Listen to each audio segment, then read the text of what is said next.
Bismillahirrahmanirrahim. Assalamualaikum warahmatullahi wabarakatuh. Apa kabar hari ini teman-teman semua? Ya, semoga hari ini keadaan teman-teman tetap dalam keadaan sehat walafiat. Hari ini kita akan melanjutkan pembelajaran kita masih mengenai spektrofotometer UV vis. Yang akan menjadi pembahasan hari ini adalah mengenai aplikasi spektrofotometer UV vis dalam analisis kualitatif dan analisis kuantitatif.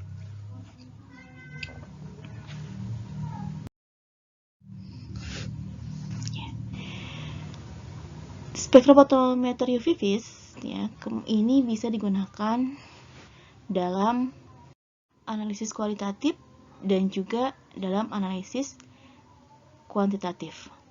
Dalam analisis kualitatif, ya, sudah kita bahas pada saat kita membahas prinsip dasar dari analisis dengan menggunakan spektrofotometri. Analisis kualitatif ini berdasarkan pada prinsip bahwa tidak ada senyawa yang energi eksitasinya sama. Ya, antara satu senyawa dengan senyawa yang lain itu memiliki energi untuk tereksitasi yang berbeda. Ya, membutuhkan energi untuk melakukan eksitasi itu berbeda-beda. Ya. Sehingga energi yang diperlukannya itu karena berbeda-beda, berarti nanti panjang gelombang sinar yang diperlukan untuk mengeksitasi pun akan berbeda-beda antara satu senyawa dengan senyawa yang lain. Ya. Artinya, pada analisis kualitatif, ya, ini kita bisa melihat dari panjang gelombang maksimum senyawa yang akan kita analisis. Jadi, antara satu senyawa dengan senyawa yang lain itu memiliki panjang gelombang maksimum yang berbeda-beda. Oke, itu ya, itu yang menjadi dasar analisis kualitatif. Oke. Nah, sedangkan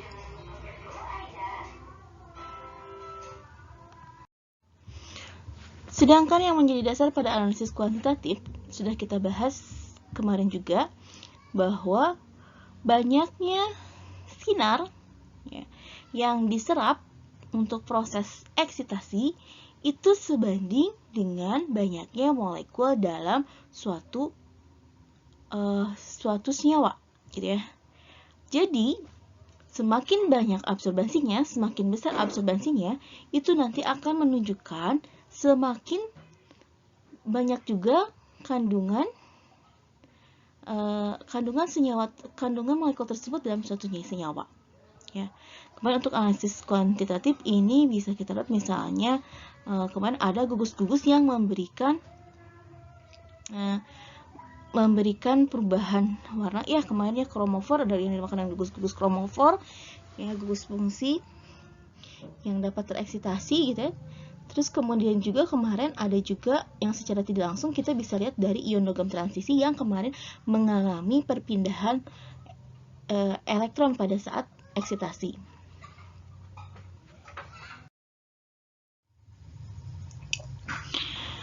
Untuk analisis kualitatif tadi pada dasarnya adalah setiap senyawa memerlukan energi untuk tereksitasi yang berbeda-beda.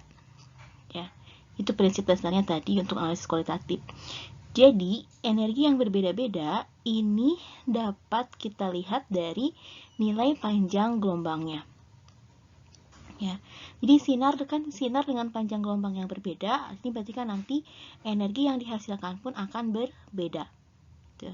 Jadi, kalau kita menginginkan energi untuk eksitasi yang berbeda, berarti kita tinggal memberikan sinar dengan panjang gelombang yang berbeda. Seperti itu. Ya, jadi nanti yang dilihat itu adalah nilai panjang gelombang maksimum dari senyawa tersebut. Ya. Ini contohnya, kita punya larutan asetaldehid. Asetaldehid ini kita larutkan dalam air, ya. Ini merupakan kurvanya. Ya, kurvanya atau grafiknya hubungan antara absorbansi dengan panjang gelombang. Ya. Nanti kita akan cari di mana yang menjadi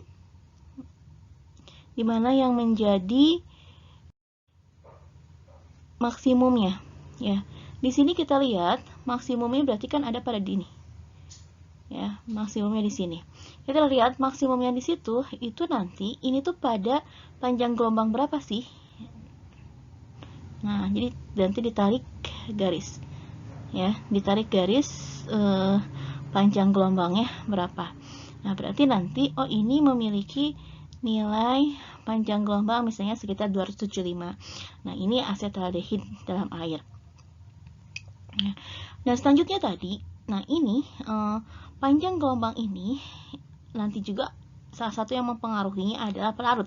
Seperti yang pernah dijelaskan sebelumnya, perbedaan pelarut itu dapat menyebabkan terjadinya pergeseran. Ya.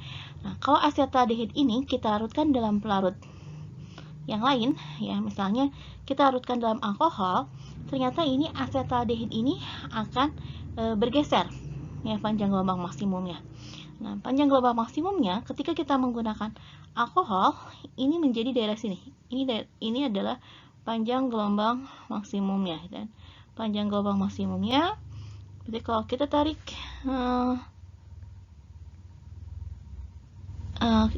nggak ini ya, nggak lurus. Nah, kita tarik berarti ini ternyata di sekitar 295 misalnya. Nah, berarti ketika kita punya senyawa, ketika kita mempunyai senyawa yang tidak diketahui senyawanya itu apa, nah, tapi kita larutkan dalam air dan dia menghasilkan tadi panjang gelombang sekitar 275 misalnya, berarti itu kita dapat simpulkan senyawa tersebut adalah asetaldehid. Ya, atau misalnya senyawa tersebut kita larutkan dalam alkohol dan dia ini memiliki misalnya panjang gelombangnya sekitar 285 misalnya, ya. Berarti itu adalah asetaldehid gitu kan. Ya. Itu pada analisis kualitatif, ya. Nah, kita lanjutkan sekarang ke analisis kuantitatif.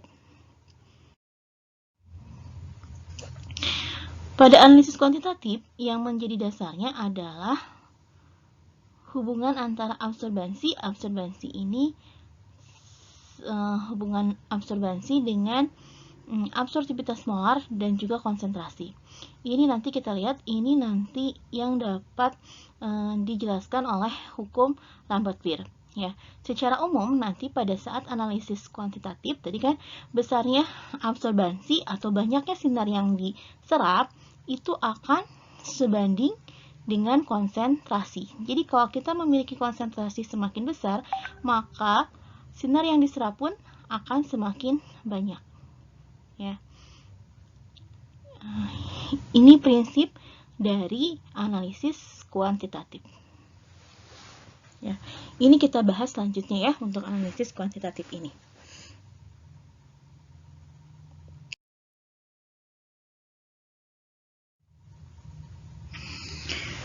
Aspek kualitatif dan kuantitatif spektrofotometri ya. Tadi sudah. Nah, ini kita perjelas saja. Nah, jadi nanti data yang diperoleh dari spektra UV-Vis ini kita bisa mendapatkan yang pertama data panjang gelombang maksimal. Tadi ya, dari panjang gelombang maksimal itu nanti berarti kita bisa menentukan kualitatif zat apa yang terdapat di dalamnya. Terus kemudian selain panjang gelombang maksimal, kita juga bisa mendapatkan data intensitas berupa data absorbansi atau transmitansi. Ya. Nah, dalam aspek kuantitatif ini intensitasnya yang berupa absorbansi atau transmitansi ini nanti akan kita dapatkan. Ya, jadi nanti intensitas, jadi kan teman-teman ingat-ingat lagi kemarin, jadi prinsipnya kan kita menembakkan suatu sinar ke dalam sampel, ke dalam wadah sampel yang berisi ke kupet yang berisi sampel ya maksudnya.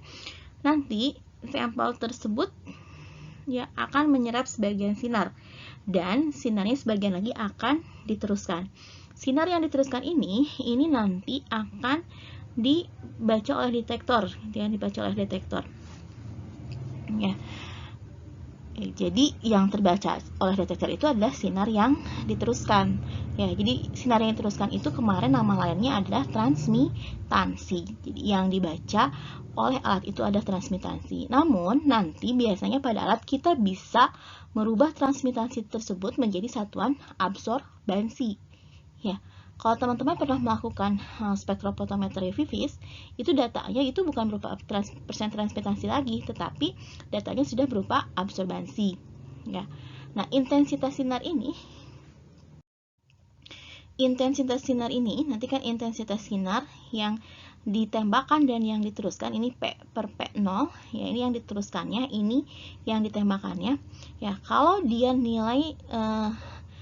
dia meneruskan semua intensitasnya, berarti kan sinar yang diteruskannya sekian jumlahnya gitu kan, yang ditembakkan sekian. Jadi kan nanti 1 kalau dibandingkan P per P0-nya. Itu berarti persen transmitasinya adalah 100. Artinya semua sinar diteruskan.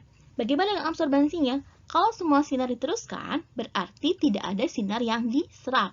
Absorbansinya adalah 0. Ya. Kemudian,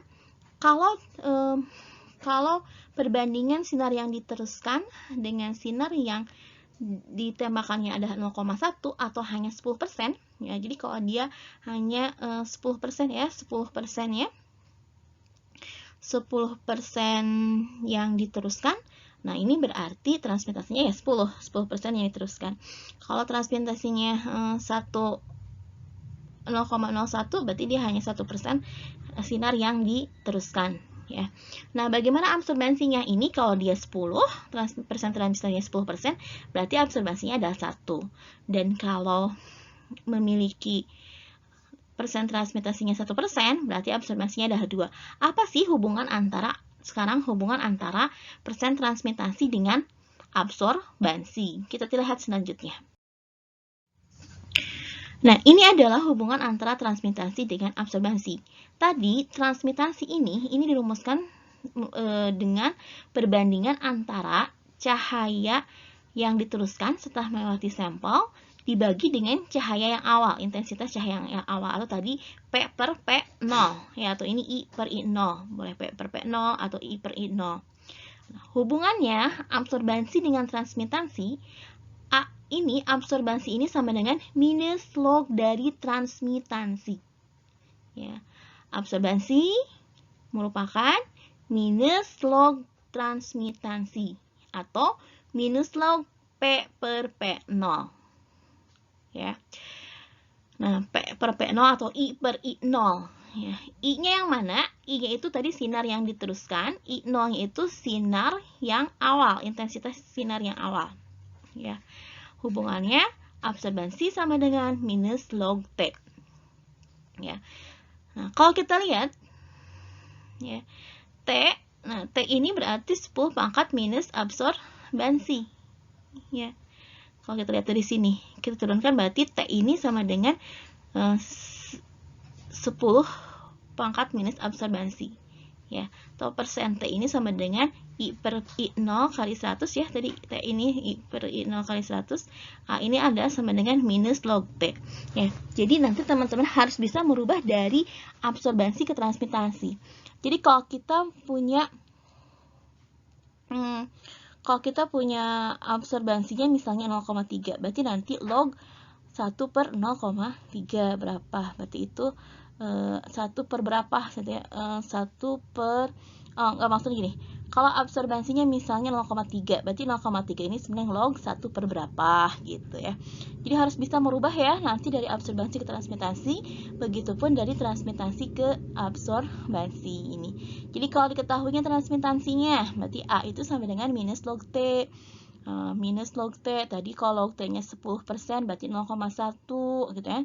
Minus log 0,1, berarti nanti absorbansinya adalah 1. Seperti itu. Oke, ini kita masuk ke contohnya nih. Kita punya contoh nih, contohnya persen transmitasinya 95%. Ya. Persen transmitasinya 95%, maka absorbansinya adalah minus log 95% atau log 100 per 95, sama aja ya. mau minus log 95 sebentar. Ya. Nah, jadi ini di sini kita persentenya 95%. Berarti kan rumus awalnya ini kita bisa menuliskan absorbansinya. Ini absorbansinya sama dengan minus log dari transmitansi, gitu kan ya. Berarti ini sama dengan minus log T-nya adalah 95%. 95%.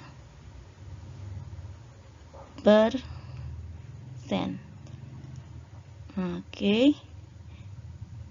Nah, ini minus log 95% ini sama aja. Nah, ini sama aja dengan sini. Ya.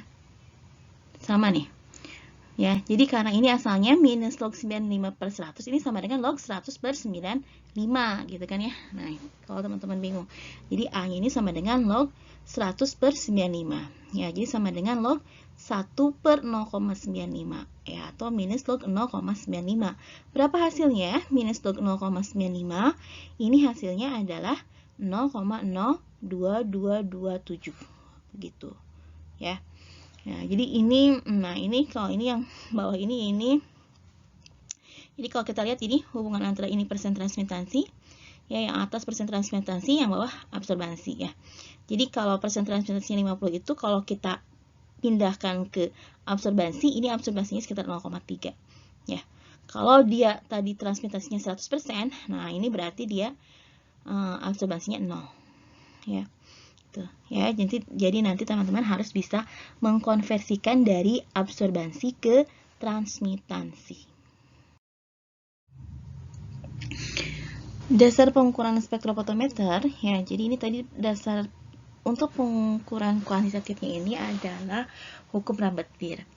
Hukum Lambert-Beer ini menyatakan hubungan linear antara absorbansi dengan konsentrasi zat yang diserap.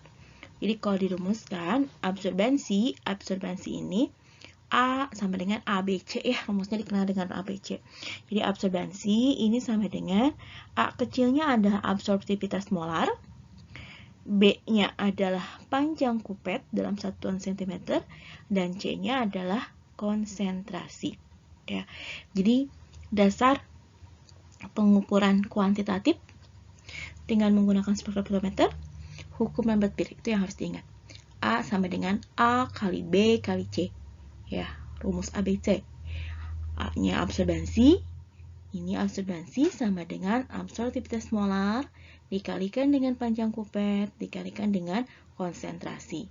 Jadi, dari rumus absorbansi ini dapat kita lihat bahwa absorbansi ini akan berbanding lurus dengan konsentrasi. Ya, berbanding lurus juga dengan panjang kupet. Oke.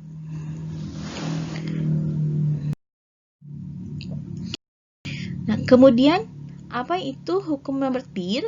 Hukum Lambert-Beer ini menyatakan bahwa jika sinar monokromatis ini dilewatkan dalam suatu larutan, maka penurunan intensitas ini akan berbanding langsung dengan intensitas radiasi, konsentrasi spesies, dan dengan ketebalan larutan. Jadi sinar kromatis dilewatkan, maka penurunan intensitas berarti kan sama dengan banyaknya yang diserap, ya. Banyak yang diserap atau absorbansinya ini akan berbanding dengan intensitas radiasi kemudian konsentrasi spesies, ya.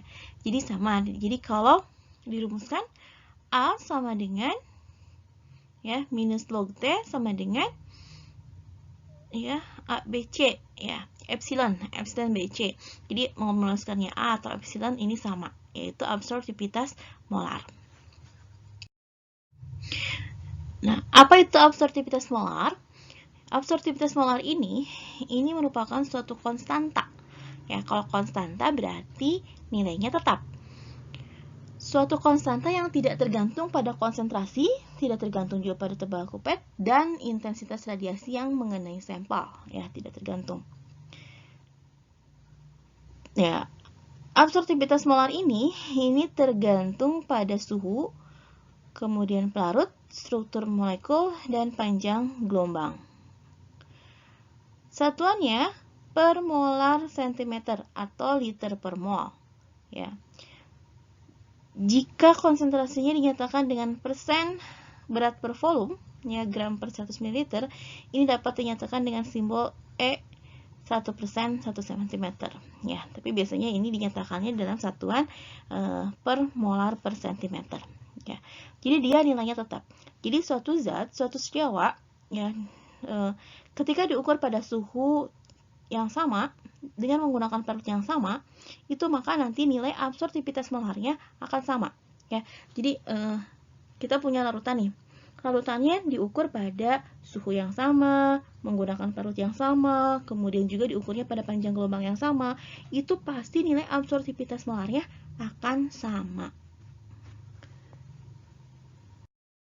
Selanjutnya ini hukum Beer, ya, hukum Lambert-Beer ini ternyata terbatas juga. Jadi enggak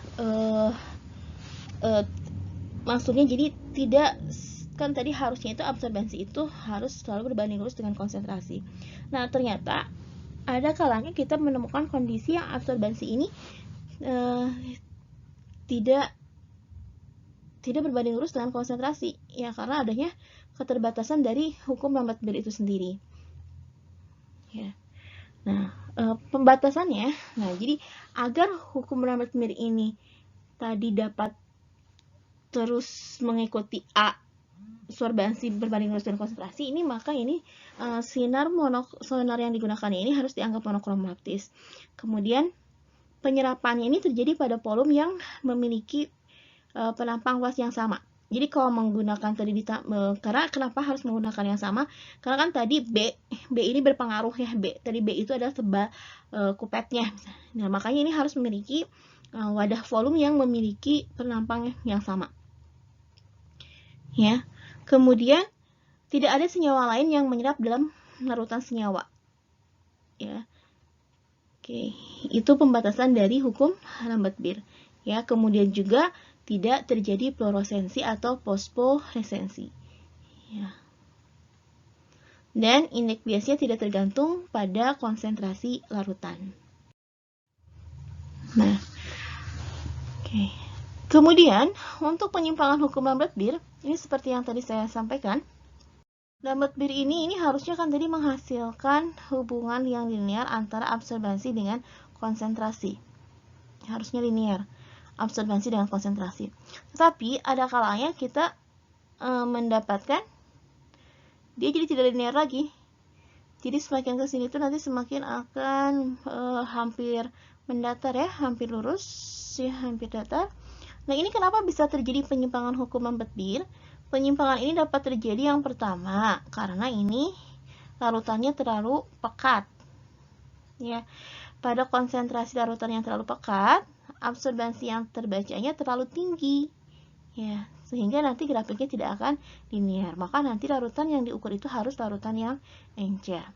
Kemudian bisa juga terjadi faktor instrumentasi, ya, yaitu pada saat sinar yang diserapnya tidak monokromatis, ya, karena kan awalnya kan kita menggunakan sinar itu berupa sinar polikromatis, gitu kan, ya. Kemudian nanti di monokromator itu sinar polikromatis ini dirubah menjadi sinar monokromatis. Ya, ketika terjadi kerusakan di monokromator, maka nanti ini sinar yang diserapnya menjadi tidak monokromatis, nanti sehingga akan menyebabkan dua panjang gelombang yang maksimum. Kemudian bisa juga ini terjadi faktor kimia, ya. Faktor kimia bisa juga ini karena misalnya terjadi reaksi-reaksi disosiasi, asosiasi, polimerisasi di dalam larutannya, ya. Maka jika terjadi reaksi, nanti konsentrasi zat yang akan diukurnya menjadi berkurang. Baik, selanjutnya ini adalah hal-hal penting yang harus diperhatikan pada saat kita melakukan pengukuran dengan spektrofotometer UV visible. Yang pertama, ini untuk senyawa yang asalnya tidak berwarna, semulanya tidak berwarna, kemudian akan diukur dengan spektrofotometer visible, ya. Maka ini harus dilakukan derivatisasi. Contohnya misalnya kita punya larutan Fe2, ya. Fe2 ini warnanya hampir tidak berwarna, ya. Dia warna biru muda, sangat muda banget, ya. Jadi ini ada juga yang tidak berwarna. Kalau Fe2 tidak berwarna, ya, jadi asalnya tidak berwarna. Nah, untuk mengukurnya dengan spektrofotometer visible, ini kita harus melakukan derivatisasi. Ini adalah dengan menambahkan reaksi penantrolin, sehingga nanti dihasilkan larutan yang berwarna. Baru kita ukur dengan menggunakan spektrofotometer visible. Oke, kemudian yang selanjutnya ini waktu operasional atau operating time untuk mengetahui waktu pengukuran yang stabil. Oke, maksudnya gimana? Maksudnya ini gini. Nah, karena kan tadi pada saat melakukan derivatisasi itu kan berarti kan kita mereaksikan analit kita dengan reagen pengkompleks. Nah, itu ketika kita melakukan waktu kita menyimpan larutan tersebut setelah direaksikan sampai ke pengukuran itu harus sama semuanya, harus konstan. Atau misalnya kita harus tahu waktunya mana nih yang paling stabil gitu ya. Jadi jangan sampai kelamaan, ya. Kalau kelamaan misalnya nanti semuanya sudah bereaksi, atau misalnya waktunya juga kurang sehingga nanti belum bereaksi dengan sempurna. Selanjutnya, hal yang penting juga adalah pemilihan panjang gelombang maksimum, ya. Nah, kenapa harus dipilih panjang gelombang maksimum? Karena pada panjang gelombang maksimum nanti itu akan memberikan serapan yang paling optimum, sehingga kesalahan pengukuran bisa diminimalisir di sana, ya. Jadi ini pemilihan panjang maksimumnya ini harus tepat. Jadi pada saat pengukuran nanti yang pertama kali ini sebelum kita mengukur, biasanya mengukur sampel, ya. Memang biasanya untuk panjang gelombang maksimum ini beberapa sudah ada di dalam referensi. Tapi sebaiknya memang kita harus mengukur kembali panjang gelombang maksimum ini sebelum kita melakukan analisis. Ya, jadi pekerjaan yang pertama kali adalah kita harus melakukan dulu pengukuran panjang gelombang maksimum, baru nanti sampelnya kita ukur pada panjang gelombang maksimum. Oke, selanjutnya ini pembuatan kurva baku ini sebaiknya sering diperiksa ulang, ya. Jadi ketika kita membuat kurva baku, ya, kurva baku untuk pengukuran spektrofotometer, ya, ini kurvanya ini harus diperiksa ulang. Ini biasanya kalau pada lembaga, ya, atau perusahaan, ini biasanya mereka menggunakan kurva baku yang terus aja bertahun-tahun digunakan, itu adalah kurva yang itu, ya. Jadi tidak diganti-ganti, itu sebetulnya tidak boleh gitu ya. Jadi harusnya ya setiap pengujian kita membuat kurva baku.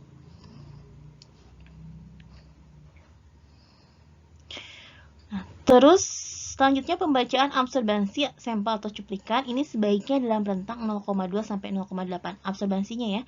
Jadi sampel kita itu harus memiliki absorbansi 0,2 sampai 0,8. Itu yang diterima. Nah, oke. Nah, ini untuk pemilihan panjang gelombang maksimum, ya tadi ya, kenapa harus di panjang gelombang maksimum? Ini alasannya tadi kepekaannya maksimal, hukum Lambert Beer-nya terpenuhi, dan kesalahannya akan kecil. Jadi kita harus memeriksanya di panjang gelombang maksimum. Oke. Kemudian ini tadi yang kurva baku. Nah, kurva baku itu kan kurva baku ini merupakan kurva yang didapatkan dari pengukuran absorbansi larutan baku. Apa itu larutan baku? Larutan baku adalah larutan yang konsentrasinya diketahui dengan pasti Kenapa kita bisa mengetahui dengan pasti? Karena tadi berarti larutan yang diketahui konsentrasinya dengan pasti ini melalui dengan cara penimbangan, gitu kan? Dengan cara penimbangan. Jadi kita menimbang suatu zat dengan berat tertentu, kemudian kita larutkan, maka itu kita akan membuat larutan baku yang kita ketahui konsentrasinya secara pasti. Nah, kemudian untuk analisis kuantitatif ini, nah jadi kita nanti akan membuat larutan baku dengan berbagai konsentrasi. Nah, seperti ini contohnya berarti di sini dia membuat 0,25, 0,5 ini ya, 0,75. Nah, terus larutan-larutan baku tersebut kita ukur semuanya ya, satu persatu. Misalnya yang pertama diukur dulu nih yang 0,25. Oh, 0,25 itu ternyata absorbansinya adalah sekitar misalnya ini 0,5 ya. Nah, terus yang 0,5 ini absorbansinya sekitar 1 dan seterusnya. Nah, nanti berarti kan nanti ini titik-titik hubungan antara konsentrasi dengan absorbansi apabila kita sambungkan, ini akan menjadi sebuah garis lurus. Ya. Ketika sudah menjadi garis lurus, ya, dari garis ini kita bisa menentukan fungsinya sebagai regresi linear. Ya. Fungsi regresi linear. Ya.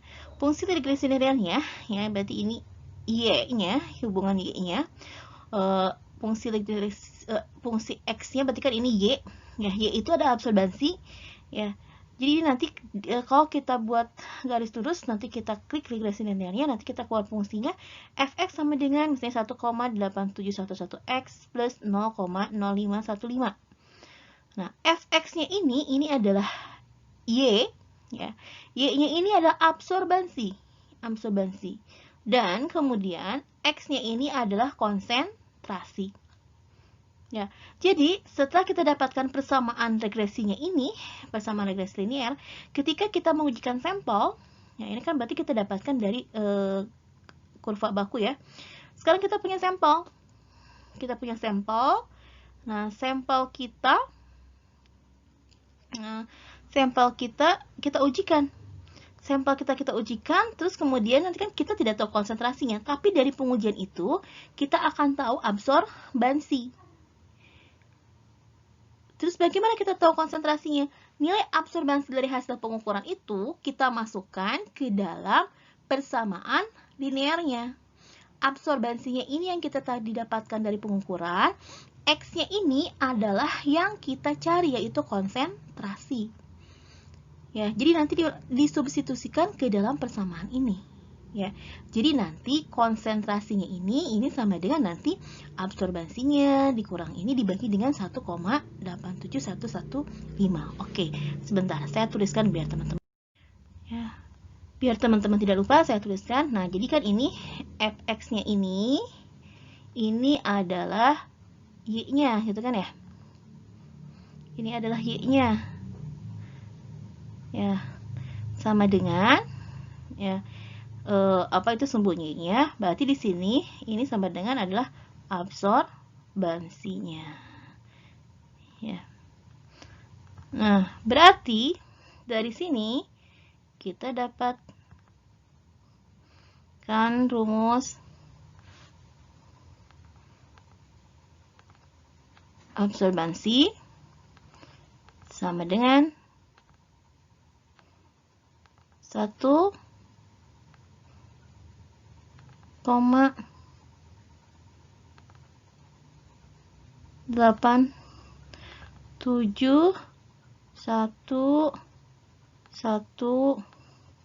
X, bukan X, maaf, C ya, berarti di sini C ya, saya ganti dengan C, karena X-nya itu kan konsentrasi, C ditambah 0,0515.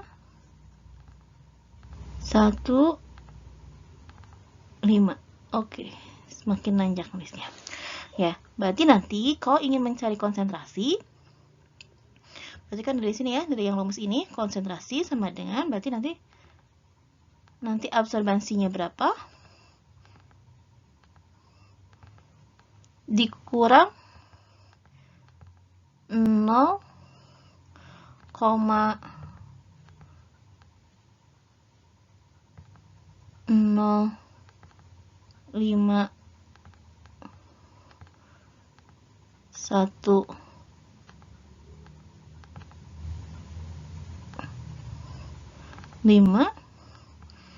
dibagi dengan 1,8711.